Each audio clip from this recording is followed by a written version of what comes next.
So, any questions from the last class? No, sir. So,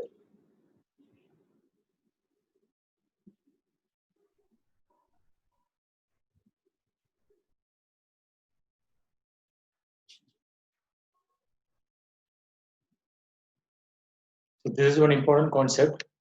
Suppose you want to find a center of mass of a body, you can split into two parts and find the center of mass of each part and concentrate the mass of that part at that center of mass, and then find the center of mass of the two parts.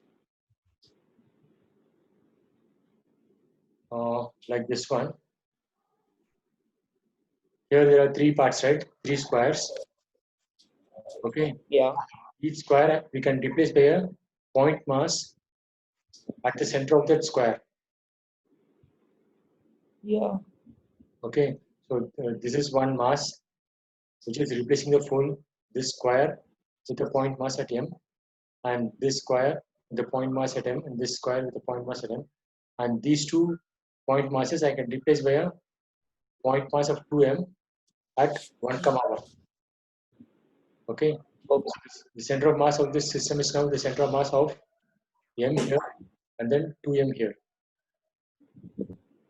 Okay. So this is useful in solving problems.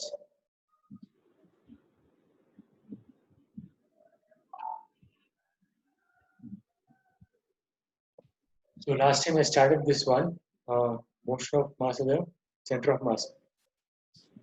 Okay, a distributed mass, we can consider this thing as made up of individual particles. Okay, so this is a distributed mass, and here I'm considering two particles, M1 and M2. Okay, and let them move with velocity V1 and V2.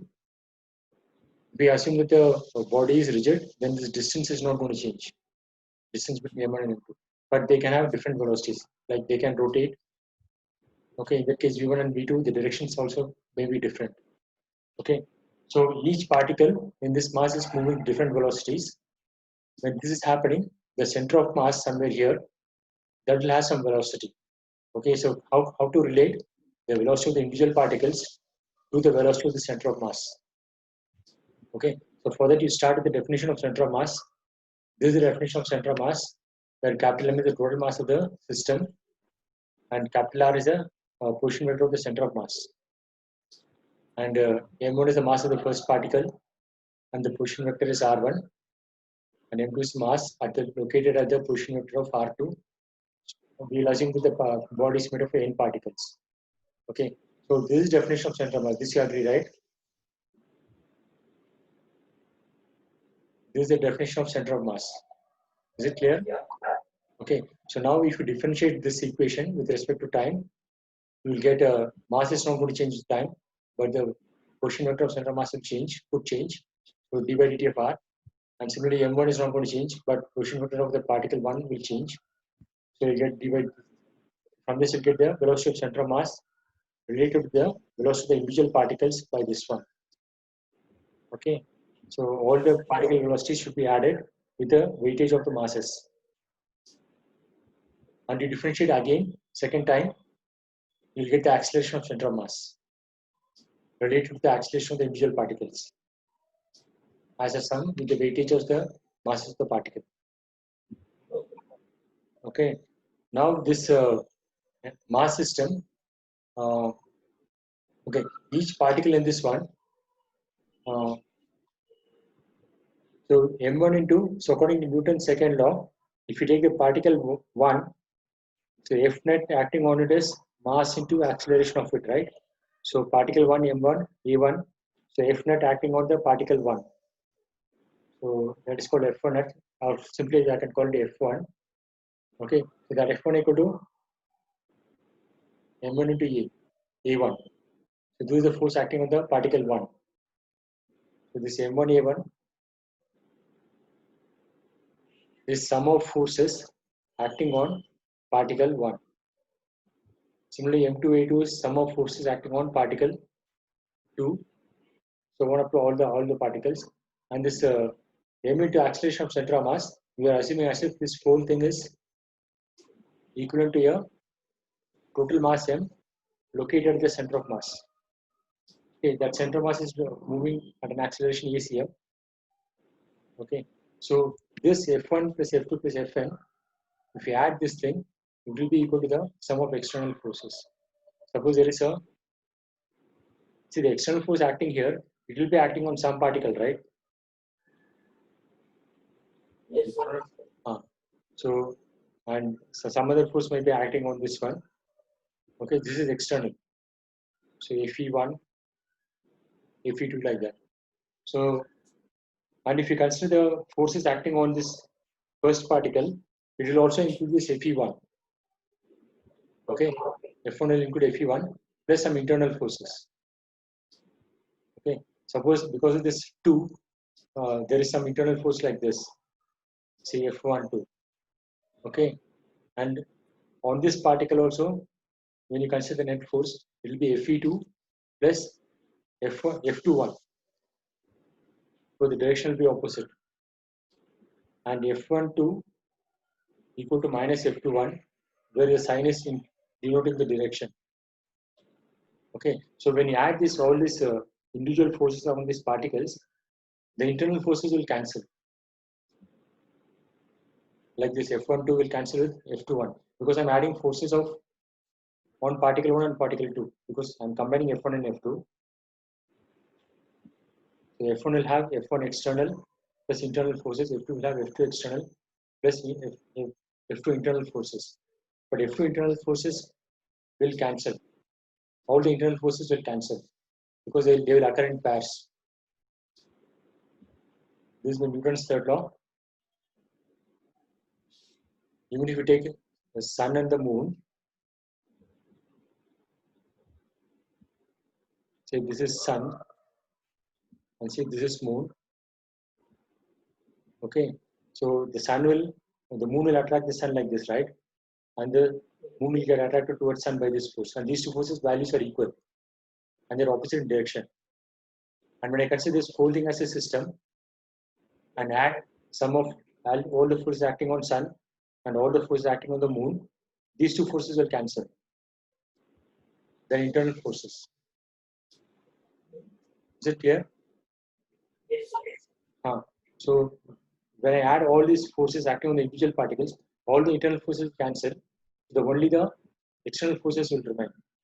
This F external is F1E plus F2E plus so on up to F1E, all the external forces. So the internal forces will disappear and that is equal to mass into acceleration of center of mass. So it's as if the whole mass which is constant in the center of mass with the total mass is acted upon by a force is equal to sum of all the external forces. Okay, so if you want to study the motion of the entire body as a whole, I will concentrate the whole mass at the center of mass, and the force that will be acting on this center of mass is a sum of external forces, Fe1 plus Fe2 plus so on. Okay, so if you're not bothered about how the internal motion is happening, but I want to see the motion of the mass as a whole, that can be given by the sum of external forces. Clear? yes, Right. So this is an example. We already discussed a projectile motion in chapter 4. So here, they will consider point mass. So let us assume that there is a finite mass, say m. So it will move along a parabolic path, right? Okay. And at this point, it is exploding. So it is splitting into two mass, m1 and m2. Okay. Once it splits, m1 might go like this, m2 might go like this. Okay. But these two masses will have center of mass somewhere, right? Just assume they are splitting into two parts, not more than that, just two parts. But the two parts are moving. They will have center of mass at somewhere in between them, and the center of mass will move because m1 is moving with velocity v1, and m2 is moving with velocity v2 in different directions. So the center of mass will move with velocity. So it happens that the center of mass point continues to move in the same parabola.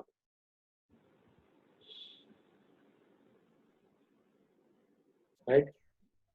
path of center of mass of the fragments. So the center of mass will continue to move in the same parabola as if nothing had happened to it. Because the reason is the F external before explosion is how much? The gravity force, right? Gravity force is the only external force. In projectile motion, it's the motion of the object under the influence of gravity. The external force is only the gravity force. And after explosion, the external force is same.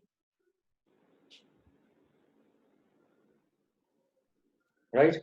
And this during the time of explosion, there is some force created, but that's an internal force. Is it clear? Yes, sir. During explosion, there is some force created on M1 and M2, and that's the internal force. So whatever force is creating on M1, the opposite direction force is creating on M2, and the magnitudes are same. Okay, so that becomes an internal force.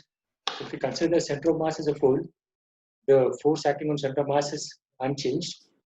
So acceleration of the center of mass is same before and after explosion. So the path of the center of mass will continue to remain the same as if nothing had happened to it. So the center of mass will continue to move in the same parabola, which was supposed to move without the explosion. Okay, so that follows from this thing. Mass and acceleration of center of mass is the sum of external forces, and the external forces are not going to change because of the explosion, because the explosion is going to create only internal forces, which is equal and opposite on M1 and M2. Okay, so the center of mass will move as if nothing had happened to it.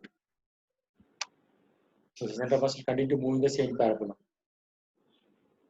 after explosion. Okay, so it will become more clear when you solve problems. So now, see, whatever we have learned earlier, laws of motion, equation of kinematics, all those things are applicable to a mass m, and actually we consider that mass is a point mass. Okay, the something falling under the gravity, all those mass, even if you consider this mass as a point mass, the analysis will be same. So effectively we assumed that this mass is a point mass. Now we are trying to overcome that assumption, assuming that the body is big enough, and you're worrying about what is happening to the individual particles inside. Okay, previously you consider the whole thing as a single particle. Now we are seeing what is happening inside. Okay, to the individual particles. Right. So individual particles inside could be moving with different velocities, and let v1, v2, so on to vn be the velocities of the n particles. Let me assume that the mass is made up of n particles. Okay, so each of them will have mass m, mass and velocity. So each of them will have some momentum because momentum is defined as m into v. So if we add all the mv's of the individual particles, I'll get m, which is the total mass of the system, into the velocity of center of mass. Okay, that we get from the first one because the definition of center of mass is this one, and when I differentiate this one, I'll get this one. So m1 v1 of individual particles is m into velocity of center of mass. Okay, that's what the individual momentums will add up to give the. It's as if the whole mass is moving with the momentum v, which is equal to m into velocity of center of mass, where m is the total mass. Right. Okay, that's what is written here. That's the total momentum of the system is equal to product of total mass of the system and velocity of the center of mass. This is the total momentum of the system, m into v, and that is equal to the mass of the individual particles. Sorry, momentum of the individual particles. Okay. And P is the momentum of the system, and P is m into v, right? According to this one. So I differentiate that in both the sides with respect to time. So I get this one. Total mass of the system is not changing with time. So only the velocity of center of mass could change. So if I differentiate that, I'll get the capital A. Capital A is the acceleration of center of mass. Okay. And m into A is sum of external forces. That's what you derive here, right? M into A is sum of external forces, because the internal forces will cancel. So this is Newton's second law of motion extended to system of particles. So the laws of motion are Newton's law of motion are valid for point mass. Now we are seeing how it is applied to the extended body. Okay, so to apply that thing to the extended body, I'll take the I'll assume the force mass is constant at the center of mass, and I'll take the sum of the external forces. So rate of change of momentum of the center of mass with respect to time is the sum of external forces acting on the mass. Okay, this is the total momentum of the system, which is equivalent to the momentum of the total full mass concentrated at the center of mass and moving with velocity of the center of mass. Okay, Right. now if we assume the situation where there are no external forces, or the sum of external forces is 0. Okay, then this dp by dt will be 0. Sum of external forces 0 means, for example, it will be like this. This is the extended body, and suppose this is F1, and say equal magnitude force F and F in opposite directions. Okay, so now the sum of these two forces is 0. Okay, but internally there could be some forces between two particles. So when the sum of external forces is 0, the right hand side is 0, so dp by dt is 0. So that means that the momentum is constant. This capital P is sum of individual momentums of the individual particles, and so also equal to the momentum of the center of mass.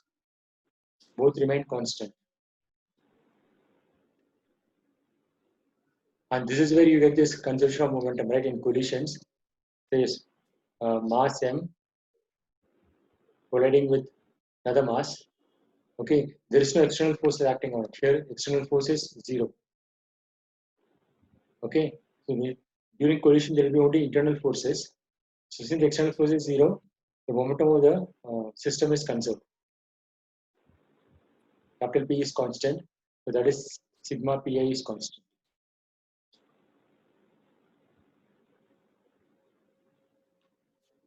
Okay. Yeah. So I think this you already covered, no, in your coaching this thing, vector product of two vectors. Yes. So if you take the two vectors are A and B, like this, separated by an angle theta. So A and two vectors will form a plane, right? Any two lines will form a plane, and any two rays will also form a plane, and any two vectors will also define a plane. So this is a plane defined by the vectors A and B. So the cross product A cross B is defined as AB into sine theta, and the direction is perpendicular to the direction of the plane formed by this vector. You know that, right? Yes. And the direction is given by the right hand screw rule. This right hand screw. So you have to rotate A cross B. This is the first vector, and this is the second vector. So you have to rotate it from the first vector to the second vector. So when you rotate the right hand screw from first vector to second vector, you move in upward direction. So this is the direction of the C vector. Or you can use the right hand rule. The direction of rotation is the direction in which the fingers are curling, right? And the thumb will give the direction of C vector. So either you can use the right hand screw rule or the right hand thumb rule or right hand rule to get the direction of A cross B. This you already know, right? Yes, sir. Okay. So if A and B are parallel, then what is A cross B?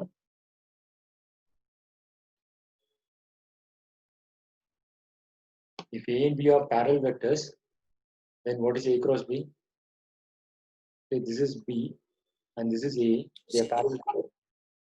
So C is A cross B, which is AB sine theta, which is equal to 0. Okay.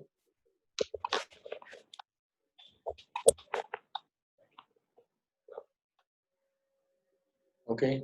This is a trivial question. Get the answer. Let's come in a minute.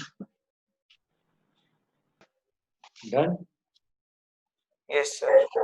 What is A dot B? minus 31.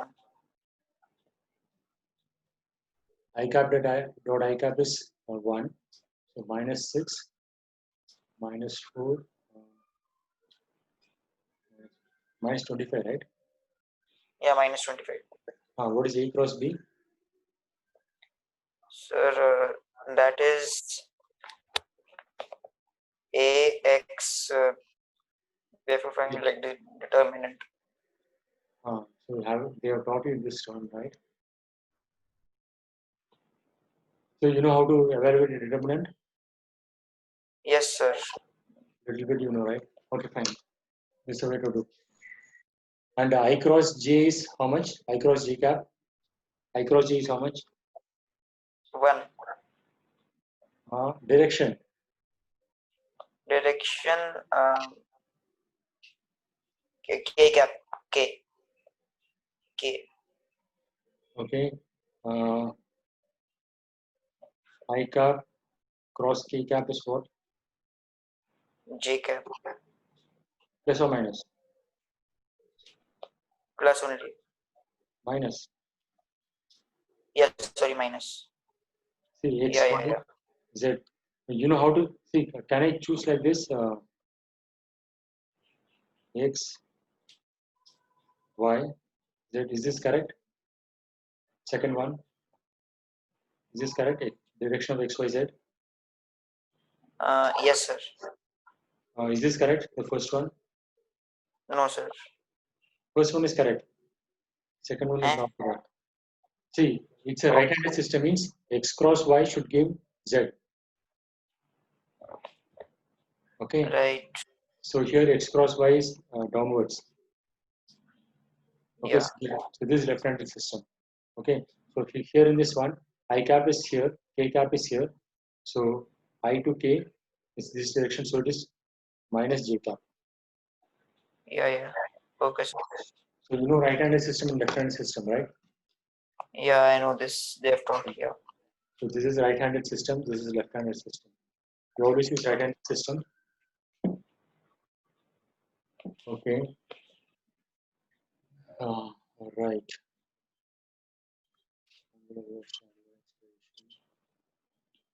Okay.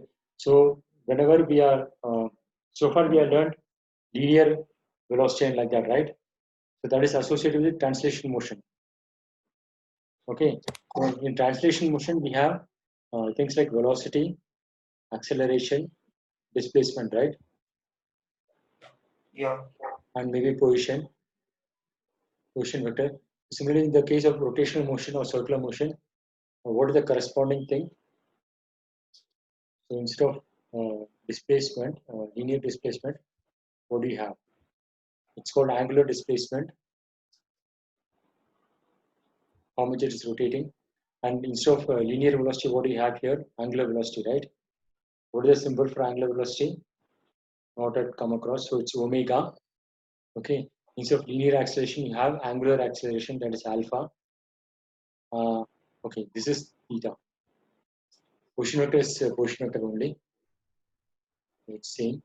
So this is a linear displacement. The angular displacement is theta. So consider only the simplest one where the axis is fixed. This axis is fixed. And let us take a disk only. Let's make it simple. It's a circular disk. Okay. And let's assume the disk is rotating in this direction. Okay. So if we take a point on this disk and say this is the reference, say this is the x-axis and this is z-axis. So the disk is in which plane? The disk is in the xy plane. Okay. Let me make this x.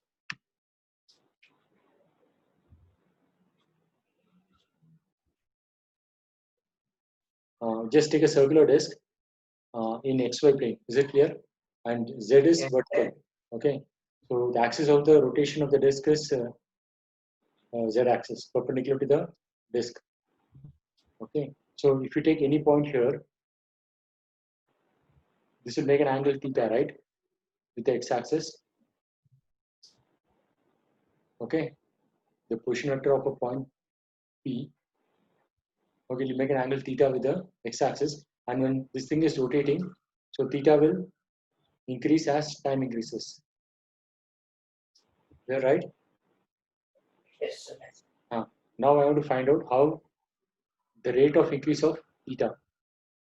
So how fast the theta is, that is d by dt of theta. So this is angular velocity.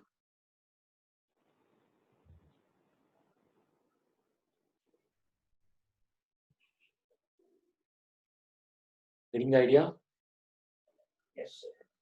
Suppose the mass is translating with velocity v, and this is the origin, and this is the x-axis, and this thing, this mass will have a position vector, right? The r. So I want to find d by dt of r. That is the velocity v, right? Similarly, Yes, this particle is making angle theta with the x-axis and is rotating. So theta will change with respect to time. So how fast the theta is changing? That is angular velocity. Okay.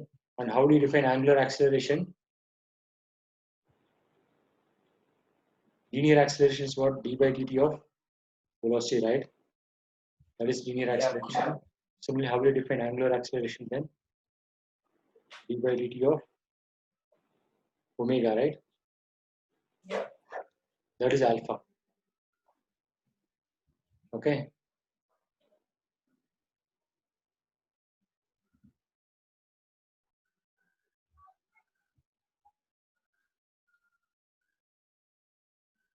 All right.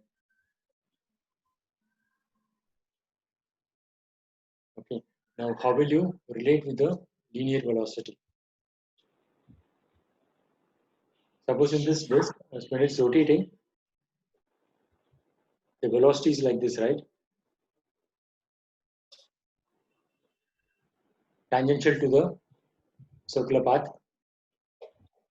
The particle will move in a circle, right? Yes, sir.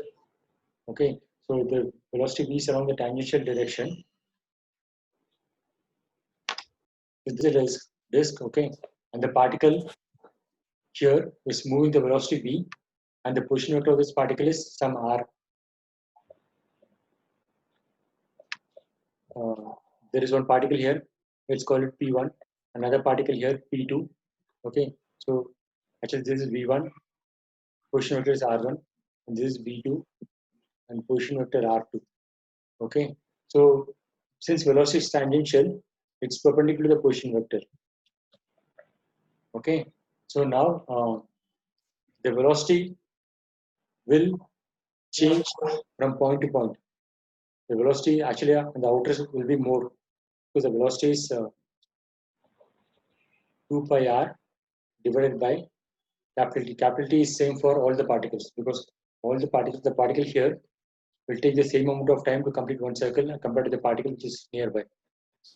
Okay, but the radius of the particle is outward, it's more. So V1 is 2 pi r1 by t1. So this velocity of the outer particle V2 is greater than V1. Okay, now from particle to particle, the velocity is changing. So now can we define a new quantity uh, whose direction is same from point to point for all the particles in the disk?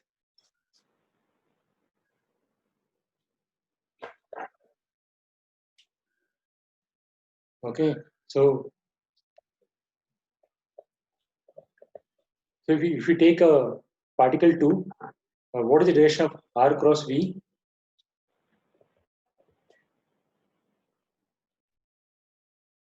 It's this way, right? You know this direction. This direction means it's out of the plane of the paper, and this is into the plane of the paper cross. Okay, so the direction of r cross v is out of the plane of the paper, right, for both the particles. Yeah. Okay, so if you define a quantity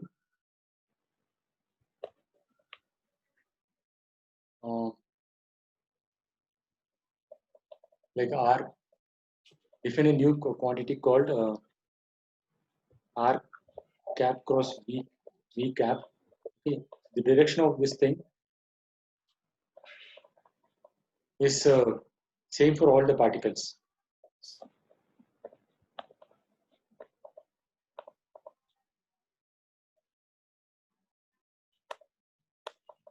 Okay, and r cup plus v cup, what is the magnitude of this one? Is it is n cap a unit vector? I put n cap, right? So what is the magnitude of this one? Is it 1 or something different? R cap and v cap are unit vectors. So magnitude of R cap cross V cap is how much?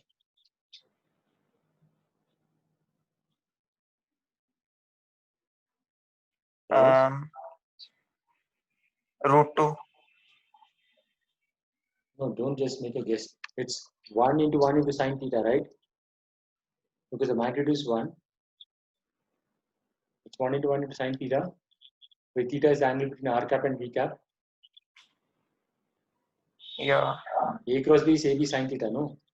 Where A and B are magnitude of the vectors. So here the magnitude of vectors are 1. Sure, sir. It is 1 into 1 into sine theta, and theta is 90 degrees for all the particles. So this is actually a cap vector. The magnitude of this thing is 1 only. Magnitude of n cap is 1 only, so it's a unit vector only. So now we'll define another thing is I have to find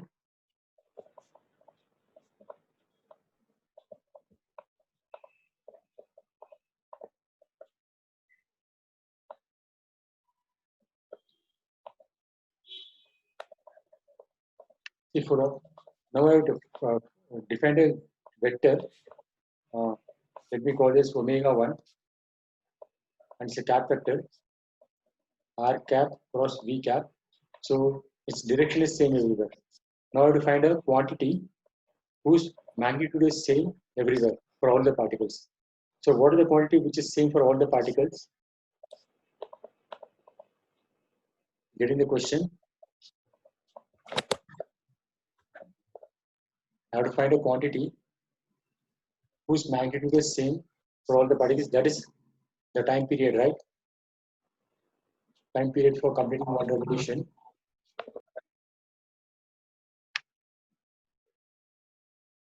So T is same for all the particles. So T is 2 pi R by V. Okay. So now I will define a quantity whose magnitude is R by V, and the direction is omega 1 cap. So if we define a quantity like this, its direction is same for all the particles, right? Because the direction of this thing is direction of omega 1 cap, which is same for all the particles, and the magnitude is also same. Okay, so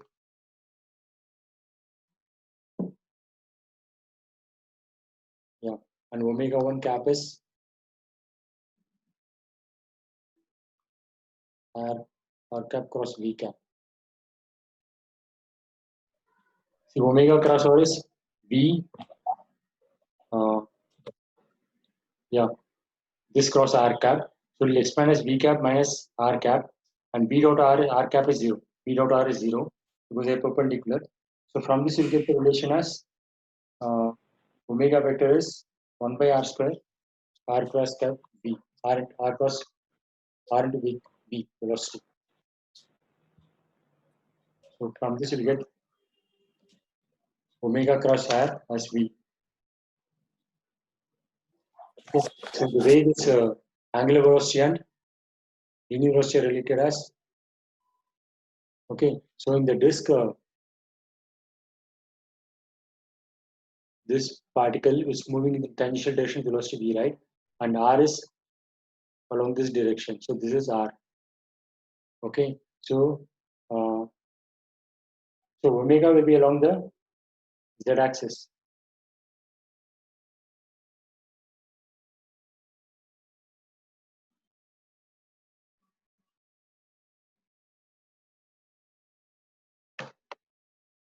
Getting the picture?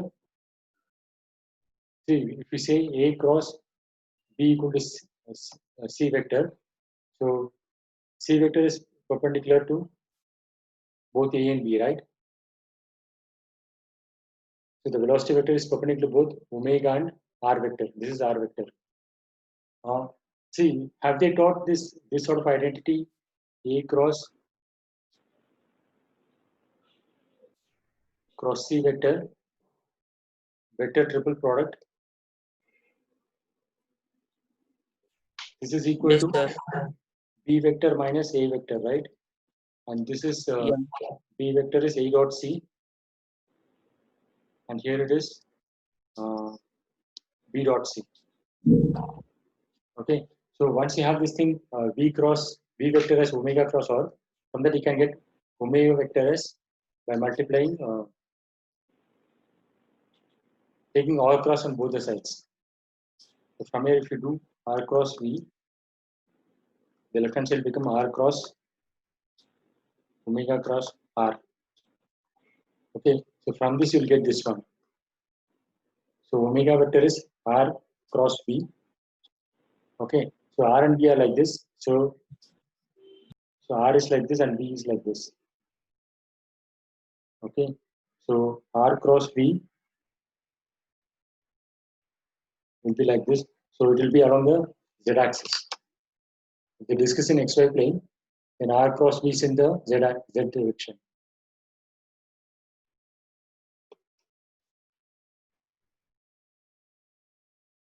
This is R vector, this is velocity vector. So R cross will be like in this direction. So this is omega. Is that clear?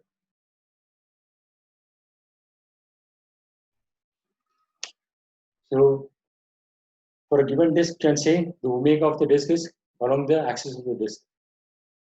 Take a circular disk and rotate the disk in its plane about the axis perpendicular to the circular disk. So the omega of the disk is perpendicular to the disk. Suppose I have a point mass m moving with velocity v. So what is this kinetic energy?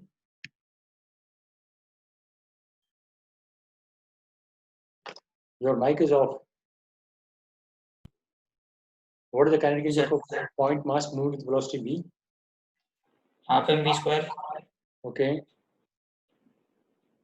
Now if we take a not a point mass, a block of mass m moving with velocity v, what is its kinetic energy?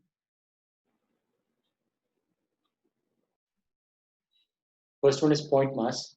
Now I'm taking a block of mass m. What will be its We kinetic consider energy? How much? center of mass. You do not do that. It will be still half m v square. The reason is I can consider this time as made up of many particles, right? Yeah, I got it. And all the particles are moving with the same velocity. So it is half m1 v1 square plus half. Actually, v1 v2 are all same. So v2 square plus so on. So it is, you can take a v square, half v square outside commonly. So it will become m1 plus m2 plus m3 so on to mn.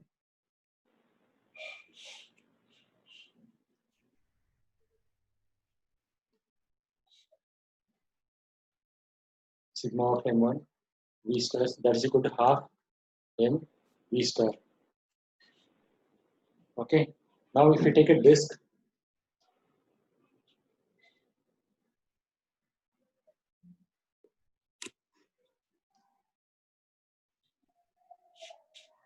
don't scribble. This is a circular disk, and this is the axis. Okay, and see it's rotating with angular velocity omega. So what is its kinetic energy?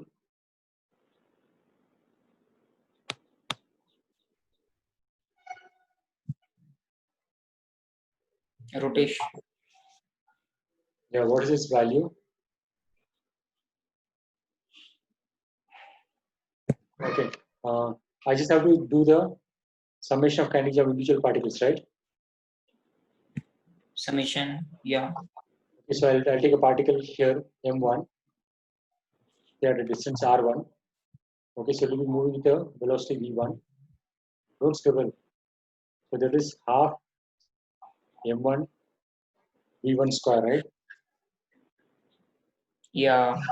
Okay, plus so on for all the particles. So it is, and v1 I can write as omega into r1.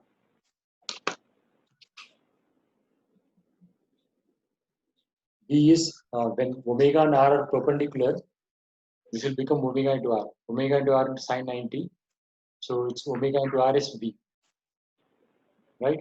When v and r are perpendicular. So v is omega into r. So that's what I'm using here. So v1 is omega into r1. And omega is same for all the particles.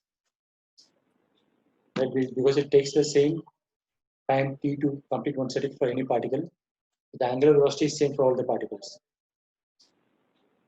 Right? So it will be omega I can take outside. So half omega I can take outside. So it will become summation of this square, right? So omega square will come out. So summation of m1 r1 square. Okay. And this summation of m1 r1 square is denoted by a new quantity called I, where I is moment of inertia. Moment of inertia. Yeah. So what is that? If you have a mass m1 at a distance r1, okay, from the axis, so the product of m1 r1 square is called moment of inertia. This is by definition.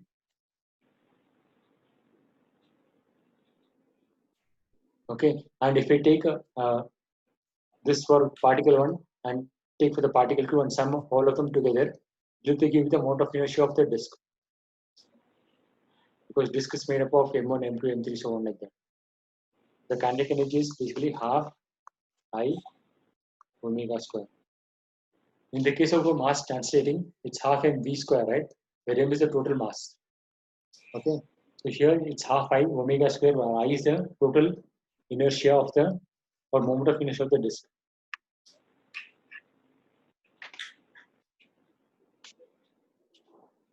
Okay, so this is pure rotation.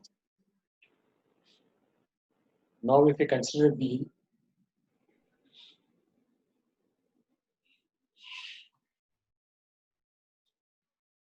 so this is a road.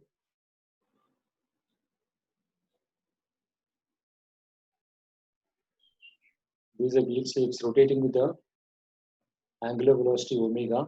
So what is kinetic energy of the wheel?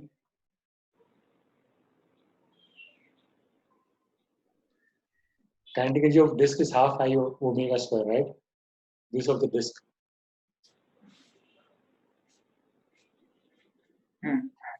Half I omega square. Now it's a wheel with moment of inertia I and omega, and it's rotating with the moment of inertia is I of the wheel. So is it half I omega square?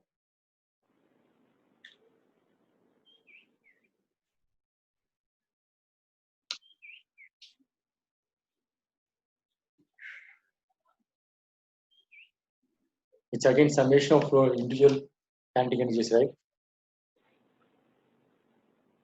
I can take particles 1, 2 like that, and I can add the kinetic energy over the particles.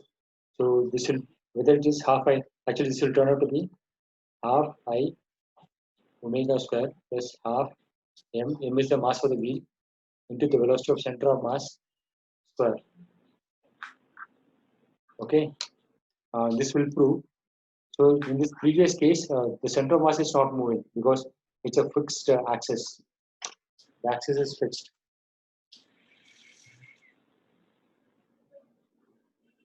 So the center of mass will be somewhere here, and the center of mass is not moving. Okay, so the velocity of center of mass is 0, so only half I omega square is coming.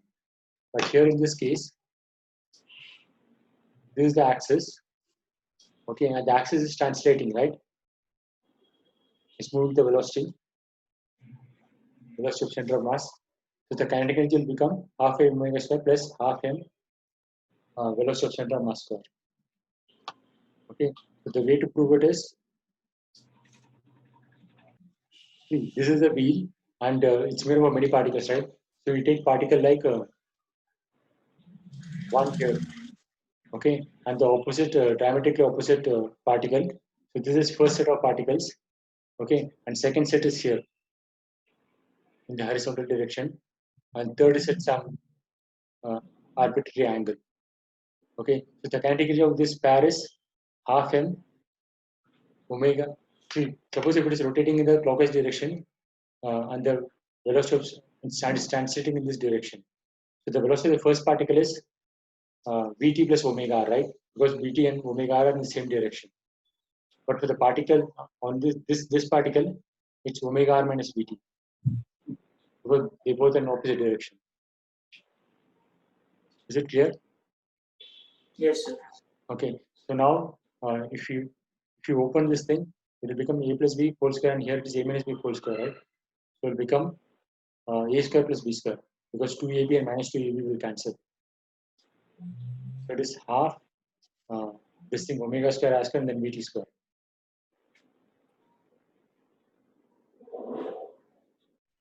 Okay, and it will be 2ab square, right? So I'll write the thing as 2m. A plus b whole square and a minus b whole square, it is 2a square and then 2b square, right? So this is the 2a square and then 2b square. Is this step clear? Yes, sir. Okay. Similarly, I take this pair, the horizontal pair. Here the velocity of this particle Vt is in this direction, and omega is in this direction. Omega is a rotational velocity, so it's always tangential, and Vt is a tangential velocity, it's always left to right. Okay, so the velocity of this particle is Vt and omega are 90 degrees. Is it clear?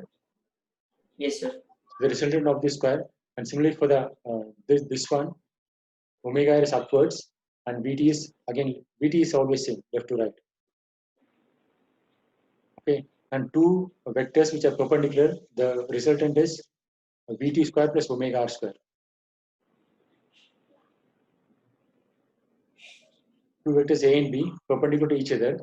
The magnitude is a square plus b square, right? Yes, sir. Okay, so that's what I've written here. This one also, the magnitude is same. It's kinetic energy, so it's only the magnitude matters. So the kinetic energy of this pair, the second pair, is half 2m omega square r square plus Vt square. That is same as this kinetic energy of this pair also, the vertical pair. That's also half 2m omega square r square plus Vt square. Is it clear? Yes, sir. Now I'll take this third pair. Okay.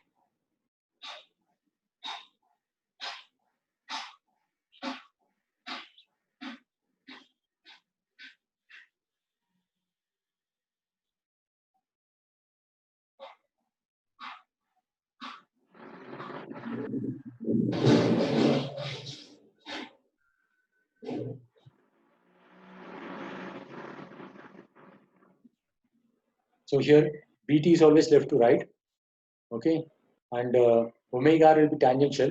So this one, omega r is this direction. Okay, and for this one, the omega r will be in this direction. Is it clear? Yes, sir. So that's what I drawn here. Omega r is in this direction here, and omega r is in this direction here. Okay, and Vt is always left to right for any particle. Okay, so suppose if this thing is making angle theta, so this angle will be theta here, right? Yes, sir. Now I have to add these two vectors. So it is omega r, and then Vt I can split into two components. Omega Vt cos theta along omega r, and Vt sin theta perpendicular. So one component is omega r plus Vt cos theta, another component is Vt sin theta. So I have to square these two. Then to give the magnitude of this sum, right? This resultant Yes. vector. The magnitude is this one. Okay. Right. And similarly, with this one, it will be omega r minus Vt cos theta. Here it will be, both will be same. Omega r plus Vt cos theta. Here will be omega r minus Vt cos theta. And the vertical component is Vt sin theta. Is it clear? Yes, sir. This one is this one, and this one is this one. Okay. Now I can open this thing and combine. So omega r square, and then Vt square cos square, and here I will get Vt square sin square. So these two will combine to give 1 Vt square, and similarly these two will combine to give 1 Vt square, and then these two will cancel. Omega r Vt cos theta, here will be omega r minus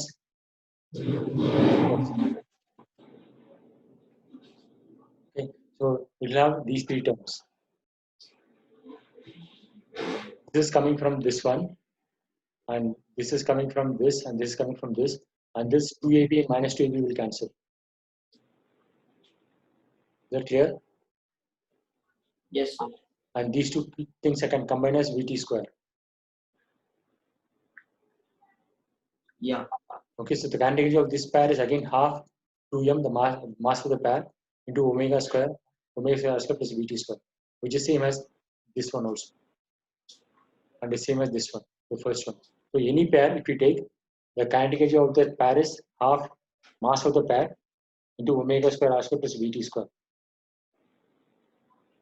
right? So to get the kinetic energy of this is the same radius. So this is, to get the kinetic energy of the ring, I have to add kinetic energy of K1, K2, and K3.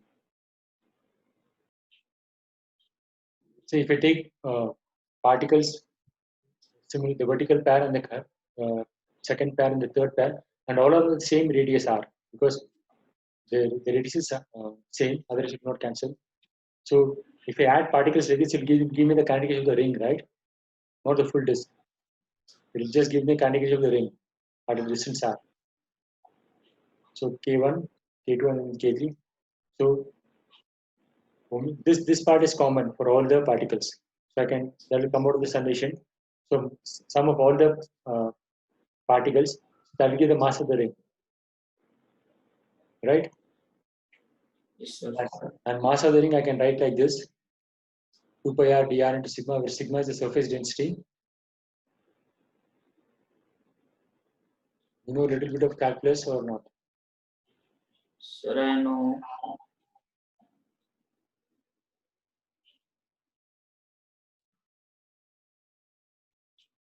So this is a ring. This is the radius, and this thickness is dr. To get the mass of this ring, this area is 2 pi r dr. Is that clear? 2 pi r is circumference, and this thickness is dr. So the area of this thing is 2 pi r dr, and sigma is the surface mass density. So the mass is this is dm, mass of the ring. Okay, so that's what is written here, and then half Vt square into the mass of the ring. Now to get the kinetic energy of the wheel, I have to integrate kinetic energy of the ring, and this I have to integrate from r equal to 0 to the radius of the ring with the kinetic energy of the wheel. Okay, so if we integrate this one, it is r cube. So it will become r raised to the power 4 plus half, and then Vt square this one. So finally we'll get half I omega square plus half and Vt square. So this is the derivation of that result.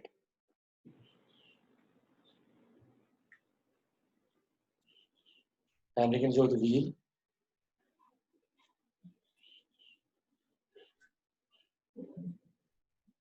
is half I omega square plus half m Vcm square, and this is the derivation. Now we should understand this result. Okay. So whatever you learned previously, you have to apply for a distributed system. So kinetic energy of a particle is half m v square. That does not mean that kinetic energy of a body is half m v square. It's something more complicated than that. It is half m velocity of center of mass square plus half I omega square. Where omega is the angular velocity of the mass about its axis, and the axis is passing through center of mass. Okay, sir. Okay, we'll continue next time. Right. Okay, sir. Thank you. Bye.